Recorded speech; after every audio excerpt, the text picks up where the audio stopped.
శ్రీకాళహస్తీశ్వరాలయంలోని చెంగల్వరాయ స్వామివారి ఆలయంలో జరుగుతున్న బ్రహ్మోత్సవాల్లో భాగంగా మంగళవారం ఉదయం కుమారస్వామి వల్లీ దేవసేన సమేతంగా రథోత్సవంపై పురప్రజలకు దర్శనమిచ్చారు.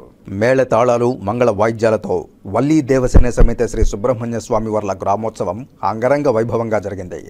ఉత్సవంతో పాటు ఆలయ ఇన్స్పెక్టర్ సుదర్శన్ వెంటరాగా ఉత్సవం తేరువీధి, నగరవీధి, బజారు వీధుల్లో ఉత్సవం కొనసాగింది.